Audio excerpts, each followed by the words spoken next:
चलिए आज का क्लास स्टार्ट करते हैं।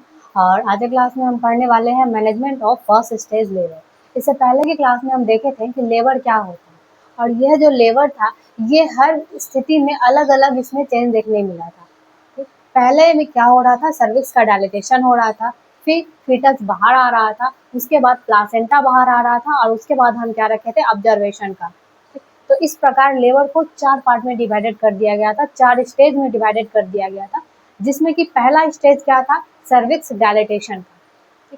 तो जो फर्स्ट स्टेज है वो क्या होता है, सर्वाइकल स्टेज या फिर डायलेटिंग स्टेज, जिसमें सर्विक्स 10 सेंटीमीटर डायलेट होता है। लेकिन यहाँ पे भी जो सर्विक्स का डायलेटेशन हो रहा है वो एक बार में 10 सेंटीमीटर नहीं होता है, ठीक, ये धीरे धीरे होता है। इसलिए क्या किया गया, इसे भी 3 पार्ट में डिवाइडेड कर दिया गया। ठीक है, वो हम देखेंगे कि 3 पार्ट में कौन कौन सा डिवाइडेड है। तो आज हम पढ़ेंगे कि जो मैनेजमेंट ऑफ लेबर है फर्स्ट स्टेज का, इसमें हम क्या क्या करते हैं, हम मैनेजमेंट कैसे करते हैं, ठीक, और क्या मैनेजमेंट करेंगे, और ये जो मैनेजमेंट हम कर रहे हैं इसका पर्पस क्या है। मान लीजिए अगर अभी आपको कह दिया जाए कि आप एक वोमेन का लेबर कराइए, तो आपका पर्पस क्या होगा, आपका उद्देश्य क्या होगा। तो आपका पर्पस होगा कि लेबर स्वच्छ कराना और हेल्दी लेबर कराना। ठीक, मतलब लेबर अच्छे से हो जाए। तो लेबर अच्छे से कैसे होगा, जब मदर का कंडीशन अच्छा होगा, जब मदर हेल्दी रहेगी, ठीक, और साथ ही साथ फीटस हेल्दी रहेगा, तो एक हेल्दी लेबर हो पाएगा। ठीक है, साथ ही साथ क्या करेंगे कि मदर और फीटल का कंडीशन हेल्दी कैसे होगा, जब आप कॉम्प्लिकेशन को पहले ही डिटेक्ट कर लेंगे। अगर आप कॉम्प्लिकेशन का पहले ही पता कर लेंगे तो आप क्या कर सकते हैं कि जो मदर है उसको अनहेल्दी होने से बचा सकते हैं। उसको क्या करेंगे, स्टार्टिंग में ट्रीट करके ठीक कर देंगे जो कॉम्प्लिकेशन हो रहा है। ठीक, फिर है प्रिवेंट इन्फेक्शन, आप इन्फेक्शन से क्या करेंगे, बचाएंगे। तो ये आपका क्या है उद्देश्य, एक हेल्दी और स्वच्छ लेबर कराने का। ठीक है, फिर है प्रिंसिपल, मतलब लेबर के दौरान याद रखने वाली कुछ जरूरी बातें, उसे हम क्या बोलते हैं, प्रिंसिपल। तो प्रिंसिपल क्या है कि मैक्सिमम ऑब्जर्वेशन और मिनिमम इंटरवेंशन, मतलब कहने का ये है कि लेबर के दौरान आप ज़्यादा से ज़्यादा ऑब्जर्व कीजिए और कम से कम इंटरवेंशन कीजिए। ज़रूरत रहे तो ही इंटरवेंशन कीजिए। इंटरवेंशन मतलब कि जब ज़रूरत पड़े तो ही आप वेजाइनल एग्जामिनेशन या फिर एब्डोमिनल एग्जामिनेशन कीजिए। ऐसा नहीं कि जब मन किया तब आप एग्जामिनेशन कर दिए, तब आप वेजाइनल एग्जामिनेशन किए, तब आप एब्डोमिनल एग्जामिनेशन कर दिए। इससे क्या होगा, इन्फेक्शन का चांस ज़्यादा हो जाता है। ठीक है, तो ऐसा नहीं करना। फिर है लेबर के सामान्य प्रोग्रेस को असिस्ट करना, मतलब कि जो लेबर का प्रोग्रेस है वो सही से हो रहा है या नहीं हो रहा है, ये आपको असिस्ट करना है। अगर ये प्रोग्रेस सही से नहीं हो रहा है तभी आप क्या करेंगे, इंटरवेंशन करेंगे। ठीक, अन्यथा नहीं करेंगे।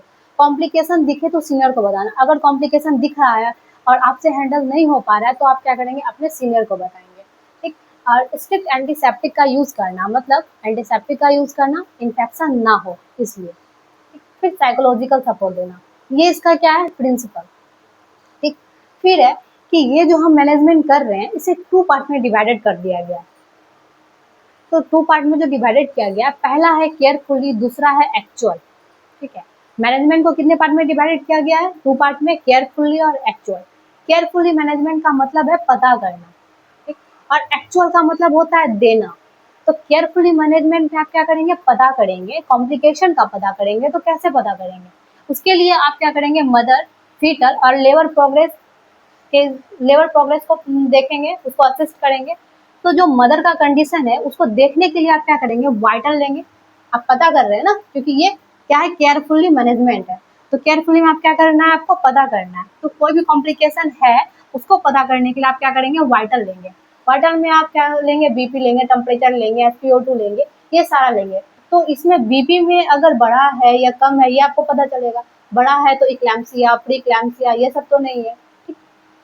फिर है यूरिन एग्जामिनेशन, यूरिन एग्जामिनेशन करेंगे कि यूरिन में ग्लूकोज तो नहीं आ रहा है, यूरिन आउटपुट तो ठीक आ रहा है। ठीक, अगर आउटपुट कम है तो ये क्या है, डिहाइड्रेशन हो सकता है। ठीक, और आउटपुट कम है तो मतलब कॉम्प्लिकेशन हो सकता है।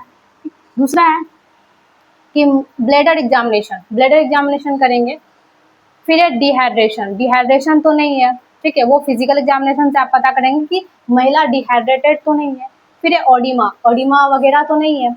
ठीक, एनीमिया, एनीमिया का पता करेंगे कि हाँ ब्लड लेवल, हीमोग्लोबिन लेवल ठीक है या नहीं मदर के बॉडी में। ठीक है, ये आप कैसे पता करेंगे एनीमिया का, CBC करा करके। तो इस तरह से आप क्या कर सकते हैं, मदर के कंडीशन का पता कर सकते हैं। फिर फीटल कंडीशन का आप पता कैसे करेंगे, तो फीटल कंडीशन का पता करने के लिए आप क्या करेंगे, वेजाइनल या फिर एब्डोमिनल एग्जामिनेशन। वेजाइनल या एब्डोमिनल एग्जामिनेशन से आपको पता चलेगा फीटस का presenting part, presentation, attitude, life, ठीक है, इससे ही पता चलेगा फीटस का कंडीशन का। फिर है कि ये जो हम एग्जामिनेशन करते हैं फीटल के कंडीशन का, एक तो ये हुआ कि वेजाइनल एंड एब्डोमिनल एग्जामिनेशन से हमने पता किया। दूसरा है कि एक और मेथड होता है जिसको बोलते हैं electronic fetal monitoring. Electronic fetal monitoring क्या होता है, ये 2 टाइप्स के होते हैं। इसमें हम मदर के कंडीशन, मतलब हम यूट्राइन कॉन्ट्रैक्शन और फीटस के हार्ट रेट को देखते हैं कि फीटल का कंडीशन कैसा है। अब फीटल के कंडीशन को देखने के लिए हम हार्ट रेट ही देखते हैं। तो इसमें क्या कर रहे हैं, एक होता है एक्सटर्नल मेथड, दूसरा होता है इंटरनल मेथड। मतलब फीटल और यूट्राइन कॉन्ट्रैक्शन का पता करने के लिए इलेक्ट्रॉनिक मॉनिटरिंग किया जाता है। और इलेक्ट्रॉनिक फीटल मॉनिटरिंग 2 टाइप्स का होता है, एक होता है एक्सटर्नल, दूसरा होता है इंटरनल। ठीक, जो एक्सटर्नल होता है उसमें क्या करते हैं कि इसमें दो डिवाइस होता है, ठीक है, मतलब एक बेल्ट लाइक स्ट्रक्चर होता है, उसमें 2 बेल्ट होता है, उसमें डिवाइस लगा हुआ होता है। एक जो डिवाइस है जिसको बोलते हैं ट्रांसड्यूसर, वो क्या करता है, फीटस के हार्ट रेट को डिटेक्ट करता है। ठीक, दूसरा होता है टोकोडाइनोमीटर। टोकोडाइनोमीटर ये क्या करता है, यूट्राइन कॉन्ट्रैक्शन को डिटेक्ट करता है। ठीक है, मतलब मदर का एब्डोमिनल है, ठीक है, जैसे कि मान लीजिए एब्डोमिनल है, यहाँ से 2 बेल्ट को लगा दिया जाता है, ठीक, और इसमें डिवाइस लगा हुआ होता है। एक होता है टोकोडाइनोमीटर, ठीक है, और दूसरा होता है ट्रांसड्यूसर। तो वो जो ट्रांसड्यूसर है ये क्या करता है, फीटल के हार्ट रेट को डिटेक्ट करता है। और टोकोडाइनोमीटर यूट्राइन कॉन्ट्रैक्शन को डिटेक्ट करता है कि यूट्राइन कॉन्ट्रैक्शन का ड्यूरेशन क्या है, इंटेंसिटी क्या है और इसका इंटरवल क्या है। ठीक, इस प्रकार हम क्या करते हैं, फीटल का एग्जामिनेशन करते हैं और इसे हम बोलते हैं कार्डियो टोकोग्राफी। क्या बोलते हैं, कार्डियो टोकोग्राफी, या फिर शॉर्ट में इसको सीटीजी बोलते हैं। फिर क्या होता है, अगर हमें इस एक्सटर्नल मेथड से पता नहीं चलता है फीटल और यूट्राइन कॉन्ट्रैक्शन का पता, तो हम क्या करते हैं, इंटरनल मेथड का यूज करते हैं। इंटरनल मेथड तब यूज किया जाता है कि जब सर्विस का डायलेट हो गया होता है, क्योंकि इंटरनल से पता चल रहा है कि हम एक ऐसे डिवाइस का यूज करते हैं जो कि इंसर्ट किया जाता है, ठीक है, मतलब वेजाइना के थ्रू इंसर्ट किया जाता है। इसमें भी 2 डिवाइस होता है, एक होता है इलेक्ट्रोड जो फीटल के स्काल्प पे लगाया जाता है। फीटल के स्काल्प पे लगा करके वहां से हम डिटेक्ट करते हैं फीटल के हार्ट रेट का, ठीक है, मतलब हार्ट जो है अगर काम कर रहा होगा तो वो एक टीनी इम्पल्स को जनरेट करता है ब्रेन में, ठीक है, हार्ट अगर काम कर रहा है तो वो टीनी इम्पल्स को जनरेट करता है ब्रेन में और उसी इम्पल्स को डिटेक्ट करता है ये इलेक्ट्रोड। ठीक, और दूसरा जो होता है कैथेटर, वो क्या करता है, यूट्राइन कॉन्ट्रैक्शन को डिटेक्ट करता है कि यूट्राइन कॉन्ट्रैक्ट हो रहा है या फिर नहीं हो रहा है तो इसकी फ्रीक्वेंसी, इंटेंसिटी और इसका इंटरवल क्या है। ठीक, तो इस प्रकार से हम क्या करते हैं, इससे पता करते हैं फीटल और यूट्राइन कॉन्ट्रैक्शन का। तो अगर हम ईटीजी से नहीं कंफर्म हो पाए, नहीं पता चला, तो हम ये दूसरा इंटरनल मेथड यूज करते हैं। जैसे कि अगर आपको हार्ट का एग्जामिनेशन करना हो नॉर्मल, आप ईसीजी कराते हैं, अगर ईसीजी से कंफर्म नहीं हो पाया तो आप क्या कराते हैं, इको कराते हैं। तो उसी तरीका से अगर कार्डियो टोकोग्राफी से कंफर्म नहीं हो पाता है, पता नहीं चल पाता है, तो हम इस इंटरनल मेथड का यूज करते हैं। तो इस प्रकार हम क्या कर रहे हैं, फीटल के कंडीशन को देख रहे हैं, कंडीशन का पता कर रहे हैं। एक और होता है कंडीशन का पता करना एमनियोटिक फ्लूइड से। ठीक, एमनियोटिक फ्लूइड से हम क्या करते हैं, फीटल का कंडीशन का पता करते हैं। अगर एमनियोटिक फ्लूइड में मेकोनियम पाया गया तो मतलब फीटल डिस्ट्रेस में है। अगर एमनियोटिक फ्लूइड में एमनियोटिक फ्लूइड का कलर अगर रेड दिख रहा है तो मतलब हेमरेज हुआ है। ठीक, अगर ग्रीनिश या फिर येलो दिख रहा है तो इसका मतलब ये होता है कि पोस्ट मैच्योरिटी। ठीक है, कहीं कहीं आपको ये थोड़ा अलग अलग कलर दिखेगा, कहीं कहीं अलग कलर लेकर के अलग बीमारी को इंडिकेट किया जाता है। ठीक है, तो इस प्रकार हम क्या करते हैं, एमनियोटिक फ्लूइड का एग्जामिनेशन करके हम क्या करते हैं, फीटल के कंडीशन का पता करते हैं। तो ये तो हो गया मदर और फीटल के कंडीशन का पता। अब हम देखते हैं कि ये लेबर प्रोग्रेस कर रहा है सही से नहीं, ये कैसे पता चलेगा। आपको पता है कि जो लेबर का फर्स्ट स्टेज है वो क्या होता है, उसमें डायलेटेशन होता है। ठीक, तो ये जो डायलेटेशन होता है वो एक बार में 10 सेंटीमीटर तो नहीं हो जाता है, वो एक स्टेज में होता है। तो इसे 3 स्टेज में डिवाइडेड कर दिया गया है, 3 फेज में डिवाइडेड कर दिया गया है। पहला होता है लेटेंट, दूसरा होता है एक्टिव और तीसरा होता है ट्रांजिशन। ठीक, तो पहले क्या होता है कि स्टार्टिंग में यूट्राइन कॉन्ट्रैक्शन क्या होता है, बहुत ही कम समय के लिए आता है, बहुत ही देर पे आता है और इसकी तीव्रता भी बहुत कम होती है, ठीक है। और जैसे जैसे आगे बढ़ते जाता है वैसे वैसे क्या होता है, ये बार बार आता है और ये बहुत समय तक रुकता है और इसकी तीव्रता भी ज़्यादा रहती है।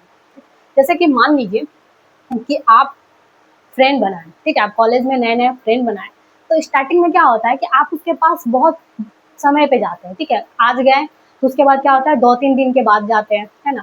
फिर जाते हैं तो जिस काम से जाते हैं वो काम हो गया, उसके बाद वापस आ जाते हैं, मतलब आप वहाँ रुकते बहुत कम है, मतलब आपका ड्यूरेशन बहुत कम है, ठीक है, रुकने का। फिर क्या है, ज़्यादा आपकी बातचीत नहीं हो रही है, हाँ ना, जो भी सवाल पूछा जवाब दे दिया, फिर आप वहाँ से वापस आ गए, मतलब इंटेंसिटी कम है। फिर धीरे धीरे क्या होता है कि आप क्या कर रहे हैं, आप बार बार जा रहे हैं, ठीक है, जा रहे हैं, उसके बाद ज़्यादा समय तक रुक भी रहे हैं, मतलब वहाँ पे आपने ड्यूरेशन ज़्यादा दिया, ज़्यादा समय तक रुक रहे हैं और आपकी बातचीत भी काफ़ी गंभीरता से हो रही है, काफ़ी गंभीर चीज़ों पे बातचीत चल रही है, ठीक। फिर धीरे धीरे क्या हो रहा है, आप कभी भी जा रहे हैं, जब मन किया चले गए और काफ़ी समय तक रुक रहे हैं और कंडीशन, मतलब आपकी जो बातचीत करने का जो इंटेंसिटी है वो बहुत ज़्यादा गंभीर हो गई, काफ़ी गंभीर बातें चलती रहती है। तो उसी प्रकार क्या हो रहा है कि आप पहले क्या कर रहे थे, आपका इंटरवल क्या था, बहुत ज़्यादा था, ठीक है। आप एक बार जाते थे, फिर बहुत टाइम के बाद जाते थे और वहाँ पे रुकने का ड्यूरेशन क्या था, बहुत ही कम था स्टार्टिंग में और आपकी जो इंटेंसिटी थी वो भी बहुत कम थी, ज़्यादा बातचीत नहीं हो रही थी, ठीक। तो फिर धीरे-धीरे ये बढ़ता चले गया, आप कभी भी जा रहे हैं, अभी गए, फिर 2 मिनट के बाद जा रहे हैं। अब जा रहे हैं तो बहुत टाइम तक रुक रहे हैं, मतलब आपने ड्यूरेशन ज़्यादा दिया, ठीक। उसके बाद इंटेंसिटी बहुत ही, मतलब गंभीर बातें चल रही होती है, बहुत देर तक बातें चल रही होती है, ये क्या है, इंटेंसिटी, तीव्रता। उसी प्रकार यूट्राइन कॉन्ट्रैक्शन होता है। स्टार्टिंग में क्या होता है कि ये 15 से 20 मिनट पे आता है, ठीक है, 15 से 20 मिनट पे आता है और 10 से 20 सेकंड तक ही रुकता है और इसकी इंटेंसिटी माइल्ड रहती है, ठीक। फिर क्या होता है कि एक्टिव फेज में फिर क्या हो रहा है कि 3 से 5 मिनट में आ रहा है और 40 से 60 सेकंड तक रुक रहा है, ठीक है। स्टार्टिंग में कितना रुक रहा था, बस 10 से 20 सेकंड, हाँ ना बोल करके निकल गया। फिर क्या हो रहा है, 40 से 60 सेकंड तक रुक रहा है और इसकी इंटेंसिटी क्या है, मॉडरेट है। फिर नेक्स्ट है ट्रांजिशन। ट्रांजिशन में क्या हो रहा है कि अब ये 2 से 3 मिनट में आ रहा है, जब भी मन किया आ जा रहा है, ठीक। आ रहा है तो बहुत टाइम तक रुक रहा है और इसकी इंटेंसिटी क्या है, सीवियर है। तो इस प्रकार क्या होता है, यूट्राइन कॉन्ट्रैक्शन, ठीक है। तो ये जो यूट्राइन कॉन्ट्रैक्शन हो रहा है, धीरे धीरे इसकी क्या कर रही है, इंटेंसिटी, फ्रीक्वेंसी और ड्यूरेशन क्या हो रहा है, बढ़ता जा रहा है, ठीक। तो इससे हम पता करते हैं यूट्राइन कॉन्ट्रैक्शन प्रोग्रेस का। फिर दूसरा है, अगर यूट्राइन कॉन्ट्रैक्शन होगा तो डायलेटेशन होगा, है ना, क्योंकि जब यूट्राइन कॉन्ट्रैक्ट करता है तो सर्विक्स में क्या होता है, स्ट्रेच पड़ता है जिससे वो डायलेट होती है, तो डायलेटेशन होगा, ठीक। स्टार्टिंग में क्या होता है कि स्टार्टिंग में ये 0.5 सेंटीमीटर पर आवर होता है, ठीक। फिर ये 0. फिर 1 सेंटीमीटर डायलेट पर आवर होने लग जाता है, ठीक है। पहले क्योंकि कॉन्ट्रैक्शन कम है तो डायलेटेशन भी कम होगा और धीरे धीरे कॉन्ट्रैक्शन बढ़ रहा है तो डायलेटेशन भी ज़्यादा होगा, ठीक है। फिर हेड स्टेशन, जब डायलेटेशन होगा तो फीटस का हेड नीचे आएगा, तो जब फीटस का हेड नीचे आता है, मतलब मदर के पेल्विक में आता है, ठीक, तो उसको हम बोलते हैं हेड स्टेशन, ठीक।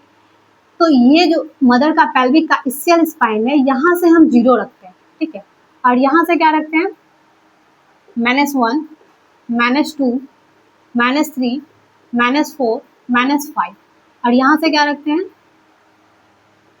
+5, +1, +2, +3, +4, +5, ठीक है। कुछ ऐसे इसको, इस स्टेशन को क्या करते हैं, इंडिकेट करते हैं, ठीक।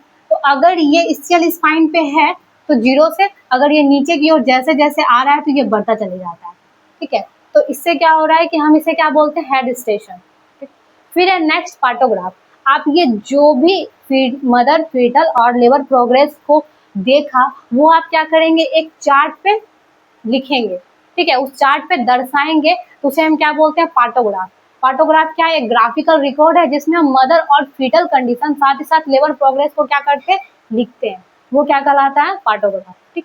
तो इस प्रकार हम क्या किए, एक केयरफुली मैनेजमेंट की, ठीक है। इसमें सिर्फ आप क्या कर रहे हैं, केवल पता ही कर रहे हैं। फिर है एक्चुअल मैनेजमेंट। अब क्या करना है, आपको देना है, ठीक? तो देना क्या है कि एक्चुअल में इमोशनल सपोर्ट, ठीक है, मतलब साइकोलॉजिकल सपोर्ट। अगर न्यूट्रिशन की डेफिशिएंसी है तो आप क्या करेंगे, न्यूट्रिशन को मेंटेन करेंगे। न्यूट्रिशन मेंटेन करने का मतलब ये नहीं कि खाना पीना देंगे, मतलब फ्लूइड डाइट देंगे, ठीक है। डिहाइड्रेशन है तो क्या करेंगे, फ्लूइड डाइट देंगे। ब्लैडर केयर करेंगे, ठीक, हाइजीन को मेंटेन रखेंगे, ठीक है, पेरिनियल केयर करेंगे, इन्फेक्शन से प्रिवेंशन करेंगे, ठीक। फिर साथ ही साथ क्या करेंगे, कंफर्ट प्रोवाइड करेंगे, मदर को कंफर्ट प्रोवाइड करेंगे। कंफर्ट प्रोवाइड कैसे करेंगे, मदर को सुपाइन पोजीशन देंगे, ठीक है, ऐसा नहीं कि उसको प्रोन पोजीशन दे देना है, ठीक है, सुपाइन पोजीशन देना है, और ठीक है, उसको जैसा कंफर्ट फील हो उस तरह का पोजीशन हम देंगे, ठीक है। ये क्या है, आपका management of first stage labour. और इससे पहले आपको क्या करना पड़ता है, एक प्री, मतलब पहले आपको क्या करना पड़ेगा, लेबर रूम को क्या करना पड़ेगा, तैयार करना पड़ेगा, ठीक। तो लेबर रूम को तैयार करने के लिए आपको रूम का टेम्परेचर को मेंटेन करना पड़ेगा, जिसमें टेम्परेचर कितना होना चाहिए, 28 डिग्री सेल्सियस, ठीक है। वहां पे पर्याप्त लाइट होनी चाहिए, ठीक, शांत स्वच्छ कमरा होना चाहिए, कमरा कैसा होना चाहिए, शांत और स्वच्छ होना चाहिए, ठीक। इक्विपमेंट स्टाइल होना चाहिए, आप जो भी लेबर के दौरान इक्विपमेंट्स का यूज करेंगे वो कैसा होना चाहिए, स्टाइल होना चाहिए, और सही से अरेंजमेंट होना चाहिए, सारे इक्विपमेंट्स का अरेंजमेंट सही से होना चाहिए। ऐसा नहीं कि लेबर स्टार्ट हुआ तो चलो आप इक्विपमेंट्स को ढूंढो कहाँ है कहाँ नहीं है, ये सब आपको क्या करना है, पहले से अरेंज करना है। हैंड वॉशिंग करना है, ग्लव्स पहनना है इन्फेक्शन से प्रिवेंशन के लिए, मदर को भी गाउन पहनाना है, साथ ही साथ प्राइवेसी को मेंटेन रखना है, ठीक है। ये आपका पहले का काम है, ठीक। पहले आप ये लेबर रूम को क्या करेंगे, तैयार रखेंगे, उसके बाद ये सब process fetal examination, mother examination, labour progress का एग्जामिनेशन करते हैं। तो ये हमारा क्या था, management of first stage labour, ठीक है। तो आज के क्लास में इतना ही, नेक्स्ट क्लास में हम पढ़ेंगे सेकेंड स्टेज ऑफ लेबर, ठीक है।